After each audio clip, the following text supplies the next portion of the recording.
Greetings, unsettled souls, and welcome to The Correct Views. Sam I.B. DeGangi reporting for the Media Speaks, and today's 9/11. Now, you guys are going to be inundated with 9/11 reports, so please don't tune out. If you really don't want to hear it, just skip ahead, but I promise you, I'm not going to come on here and give you the same drivel that you're going to get all day. There's a couple things I think need to be said about 911, and then we're going to move on. We know one thing for sure. Even if everything happened exactly the way the government said that it did, we are still facing an attack of Orwellian proportions upon our basic freedoms. That we know beyond a shadow of a doubt. Before I go on much further, I'm not one of these people that think rockets flew into the World Trade Center. I do believe that they were planes. I do believe that people died in it. And I was at Ground Zero with Dan Reese and my brother and a few other people within, I don't know, a month or so of when it happened. The buildings really fell down. Aliens didn't do it. I don't believe we were nuked. And I've heard some other theories. The big question, does Sam I.B. DeGangi believe that 911 was an inside job? Yes, but not in the way that a lot of other people do. There were a number of reasons that the government and the people that owned businesses inside of those towers, there was a number of ways that they profited from this happening, and there were a number of warnings. I'm not going to go over them. You can look up and type in 911 was an inside job, and you'll find underground news, you'll find mainstream news, you'll find all kind of news. What I do know is this: it was preventable. A number of people knew enough things in time that it was 110% preventable. I know that it was believed to some degree that one of the targets was a nuclear power plant, perhaps the one that hit Pennsylvania. If that was the case, the number of things we have done to strengthen our nuclear power plants since then has been almost nothing. I have a Fukushima story that I'm not going to get to tonight that talks about how people repeatedly just drive box vans up beside reactors and nothing ever happens. So I know we're not safer there, which could create a nuclear bomb event in terms of toxicity without them even needing a bomb. What else do we know? We know that there were 3 towers fell. One of them weren't hit by anything. We know that they fell at free fall speed, which can only happen during a controlled demolition. Now, some people say that the buildings were rigged before so that they would fall. Other people have said that one or all 3 of them were rigged afterwards, and that they dropped the towers to prevent them from falling into other towers, therefore saying, hey, it's safer to let these towers fall straight down and kill a few thousand people than it is to let these towers fall sideways and hit one of the other buildings. I've heard a number of arguments for it, but from anybody with any knowledge of physics, it was free fall and it was a controlled demolition.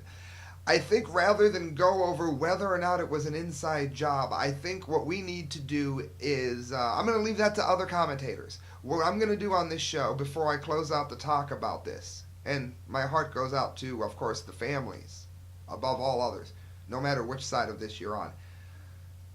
I think it's very, very important for us to realize that this, even if the government is completely right with the way that it happened, it is being used to completely obliterate the Bill of Rights and the Constitution, and it is being used to send us into a one-world currency. It is being used for everything. Terrorism is now the boogeyman, and the boogeyman is everywhere just in time for Halloween season.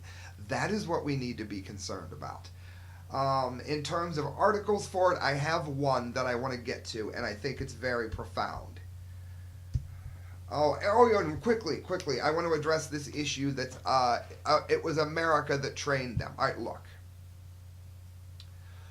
We backed people in order to win the Cold War. Was that wrong? Was that right? You can go on about that debate forever.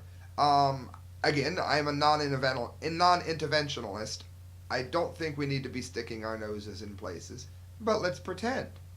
Would the world be a better place if the communists had won and the Soviet Union was still what it was? Look at the number of people that Stalin killed before you go ahead and answer that question. Did we make things worse or did we make things better? Who knows? I know that if I was president, I probably would not have done it because I'm a non-interventionalist. And if I had done it, if I, had funded Afghanistan, I would have done it through Congress, and it would have been something that my entire administration did. If for some reason I felt like that was what was needed to be done against Russia at the time. Having said that, just because you give money to a side that is less evil in your eyes than the evil that you're trying to destroy, that doesn't mean that you wanted them to later come into your country and fly planes into your buildings. Was it used? Yes. Did they purposefully fund them in the 80s for that purpose? Come on now, that would be, nobody can plan like that. However, you can plan to destabilize the general system, to bring everybody under one leadership, one world. And that, whether it was done on purpose or on accident, has been done. But don't give me this BS that we paid for it. If I give the crack dealer down the street $10 because I want him to guard my house, he uses the $10 to, I don't know how you kill somebody with $10, but we'll go with it. He gets a $10 gun and by some miracle it works, and he kills somebody. That doesn't mean that I funded the crackhead so that the person would die. Do I believe that our government brings a lot of this back upon itself? Yes, I do. I believe that very much. Do I believe that America is to blame for everything in the world? No, I'm not one of those people. RIA Novosoti. The Obama administration refuses to declassify the information about the involvement of certain foreign governments in the terrorist attacks on September 11th, 2001, despite the calls of efforts of Congress members. Congressman Stephen Lynch told IRA Novosti on Tuesday. Let's pause for a minute. It is not just a bunch of lunatic fringe leftists in the Hate America First crowd that's wanting this. Members of Congress want this released. And I can tell you up front, I think one of the things that are in this is our little butt buddy over the Saudi Arabia, who we just love. They were very much behind this. And I think a lot of those 28 pages finger Saudi Arabia, mark my words. We've had dialogue, and the families have had dialogue, but it hasn't been productive up until now, Lynch said. House Resolution 428 is a resolution introduced to make public 28 pages of the joint inquiry into intelligence activities before and after the terrorist attacks in September 01. The pages, it goes on, initially classified by President George W. Bush, have remained classified under President Barack Obama. But wasn't it Obama that wanted insight into this? Wasn't it Kerry and Clinton and all of those heroes? The resolution states that declassification of the pages is necessary to provide the American public with the full truth surrounding the tragic events of September 11th, particularly relating to the involvement of foreign governments. In other words, if it wasn't an outright inside job, there are things they are hiding about what governments, probably governments that we work hand to hand with, knew when, what warnings we got when, and again, you got to remember, if some bonehead from the Westboro Baptist Church kills somebody in the name of American Christianity, that doesn't mean that that's what America as a government wanted. Having said that, you can get warnings from other governments that you may not heed. If you don't believe me, look this up. The Japanese announced that they were going to bomb Pearl Harbor. I think it was on Saturday. They announced that they were going to do it before they did it. America knew that it was coming. That's not me talking. Look it up. It's in major newspapers. And don't tell me it wasn't announced. So it's happened before, people. It's happened before. I think it can inform our decisions around anti-terrorism policy. I think it can be helpful, Lynch said. It might send a message to those who might finance terrorism that it might come back to bite them. Like Saudi Arabia, do they finance terrorism? Yeah. Do they cut women's body parts off if they drive a car? Yes. That's who we work with. because we can't drill for our own oil. We might poison some endangered caribou. You can clone the caribou. We need to get the hell out of the Middle East. I am not so sure how quickly, but I am hopeful that the more people understand what the pages are in it, what's in the 28 pages, the more legislators will sign on, he said. So far, only about a dozen members of Congress have actually read it. Guys, this is very important. And I just spent, the last 10 minutes explaining why. I'm not going to do an entire 911 show here. That's my thoughts on it as it stands. If anybody would like more elaboration, then by all means, I'll be happy to do a longer show on it. Friends, we're going to move on. Kurt Nemo, PrisonPlanet.com, August 30th. I want to go over some of this border issue, and this is why I'm tying it into 911. Remember, I was talking about the paying people. We should not have given ISIS money. That's why I'm wearing my Ron Paul shirt. I had a friend of mine lost his insurance. The Creeper. What's up, Creeper? And he's furious now. My insurance personally has been destroyed. Remember when I had vertigo? They did amazing. I was delighted with my insurance. Obama took it away, and now I don't know what I'm going to do. When you had a chance to do something, I love you, Creeper. You didn't do it. You laughed at me for doing this political show. Now that you don't have any insurance, and it's not just him. I love the man, but my point, he's a friend of mine. The point is, it's bigger than that. We had a choice. We didn't have to fund crazy Islamist terrorists that later grew, and largely out of Libya. Fuzzy-head Gaddafi was not the best person in the world, but Gaddafi, especially after Ronald Reagan showed him who was boss, and I was in favor of that. After Ronald Reagan showed him who was boss, he really became a more fair-minded, once he got older, he became a better leader, inasmuch as he was able to keep the many sides of Islam from fighting each other to the degree, certainly, that they are now, since we killed him. And he was able to stay out of this one world banking, central banking currency thing. They had their own currency, and that is why we went after him. Well, the people that we funded to go after him are now doing things like destroying the tomb of Jonah. So, I mean, it is, in fact, a very big deal. It is. Real quick, my behind-the-scenes queen. Christelle, I have a yellow light in here. Please check that. The government watchdog group Judicial Watch cites sources in the government warning that ISIS will attack the United States along the Mexican border.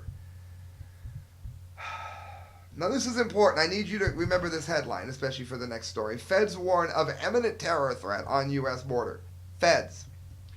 According to high-level sources, ISIS terrorists are operating in Ciudad Juarez on the border across the city of El Paso, Texas.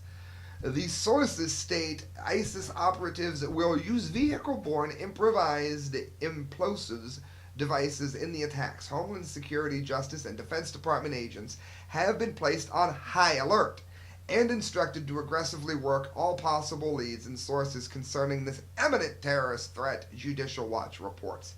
The attack is coming very soon. And again, today's 9/11, so be ever vigilant. See something, say something, BS. Just be vigilant.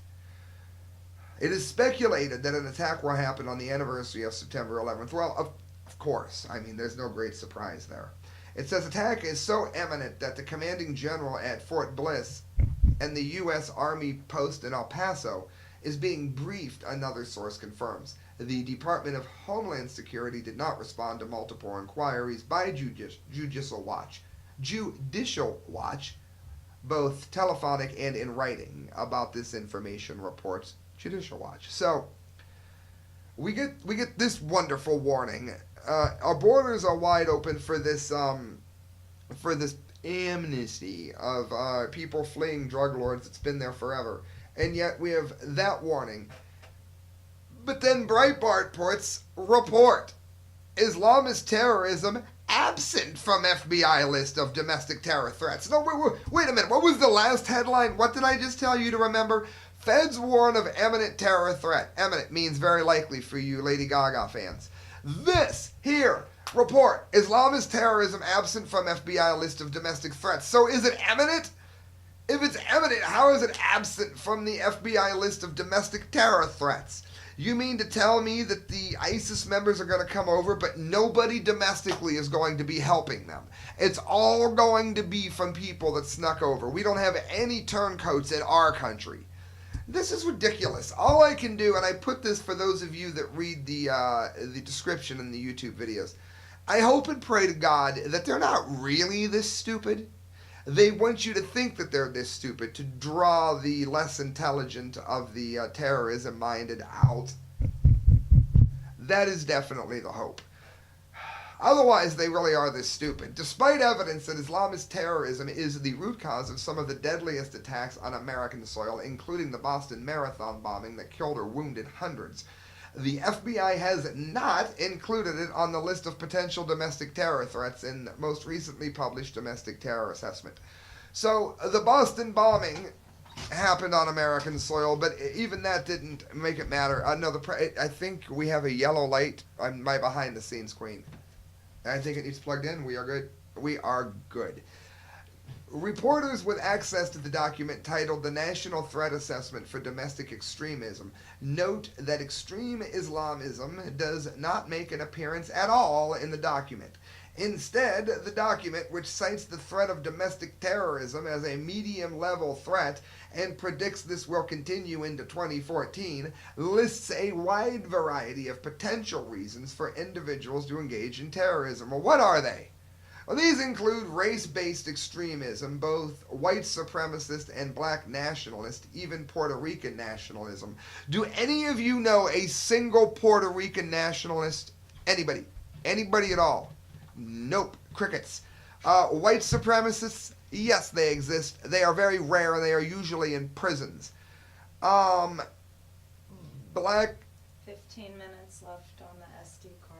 Alright, if this show goes long, guys, the high def might be posted as 2 videos. That's just the way the camera works. It's the way the cards work.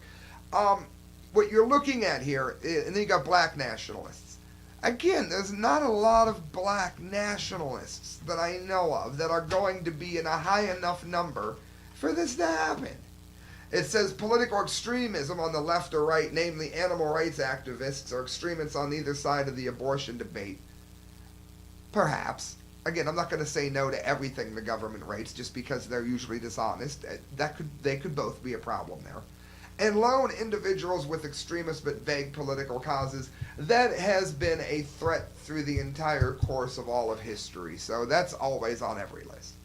The report does not mention any reason for the absence of radical Islamism from the list, according to reports which appear especially peculiar in light of the heightened threats that groups like the Islamic State, that be ISIS, pose to the United States precisely because of its efficiency in recruiting Westerners to the jihadist cause.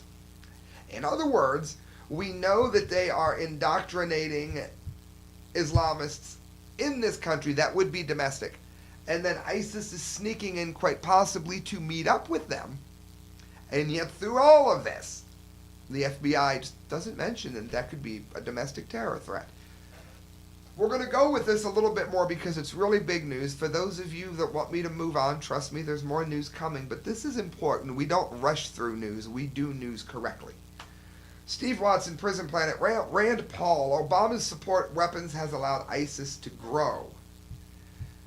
This is why non-interventionism is important. Now, I heard somebody earlier, it was on a comment line, say that they thought we should be more diplomatic towards ISIS. You can't be diplomatic to ISIS. What you can do, what you can do very well, is you can aid. You can give aid to the people that they are displacing. And you can do things such as perhaps helping them set up ways that they can defend themselves. I've got no problem with that. I really am not so libertarian that I'm against all work. You cannot ever work with anybody else ever. I don't like the United Nations. I wish that we were not in it. That doesn't mean that I think it might be a good idea to bring the friendly countries, Canada, America, Britain, get us together and say, hey, this is how you create a force to fight this. This is how we do it in America. I've got no problem with that. I like giving aid and food and health and that kinds of things to people that they are displaced. But you can't bomb them, because what you end up doing is bombing enough innocents who were on your side until you accidentally bomb them, that now members of their family are joining these kinds of groups. That's why military action is a very bad idea in such cases. It says, while advocating a forceful response to the ISIS threat, Senator Rand Paul called out the president Wednesday, saying that his support for Islamic rebels over the last 3 years have led directly to the rise of the radical terror group. Rand is saying that he grudgingly supports the fact that we have to do something against this. But at the same time, he would not have to want to do this if we hadn't funded the people, the headcutters, to begin with. If we hadn't overthrown Gaddafi, for instance, we wouldn't have such a strong ISIS factor to deal with now. Fuzzyhead was a contained threat at worst. Appearing on Fox News, Paul said, I think that President Obama's support for the Islamic rebels has allowed ISIS to grow stronger in Syria. That is also true. They never would have grown without this support. Your tax dollars sending them weapons. That's what this is. Their allies getting weapons from both us, Saudi Arabia, Kuwait, and Qatar, in case you're wondering who might be in those 28 pages I mentioned earlier. We have done a disservice and created chaos that has allowed the jihadists to grow stronger, Paul added. It is common knowledge that the U.S. has for 3 years now funded and supported the rebels in Libya and Syria. Indeed, the same extremists who overthrew Gaddafi in Libya, Fuzzyhead, were reportedly airlifted into Syria by NATO forces. The same extremists who killed U.S. and NATO troops in Iraq were supported all the way by the U.S. and its allies in Libya and Syria. In other words, in order to defeat one enemy, we built a new and stronger enemy, and that enemy is called ISIS, because we had to get involved in it. Interventionism isn't always the answer, Paul said, noting that he has now had to defend himself against claims that he is both an isolationist and an interventionalist. No, he's not. Bush and Obama have got the country into such a mess that now we have to do something, but we wouldn't have been there if Paul had been president, because his father, because he wouldn't have put us in a situation where we would now have to act. I'm someone who believes that the Constitution, and believes that America should have a strong national defense, and believes that we should defend ourselves. But when we do it, we should do it in the way that the Constitution has intended, the senator urged. If I had been president, I would have called a joint session of Congress this August, brought everybody back from recess, and said, this is why ISIS is a threat to the country. This is how I want to act. This is why I want to act. But I want to do it in a constitutional manner. We are not going to let our enemies behead our journalists. And again, that makes sense. But we wouldn't be dealing with this if we haven't funded them. So the last thing I'm going to do on this border news, now that we've established exactly where we are, is, and again, if some vigilante goes off here and deliberately hurts somebody, no, I'm not going to support that. But I'd like to give a hats off to these heroes here. This is from Yahoo News.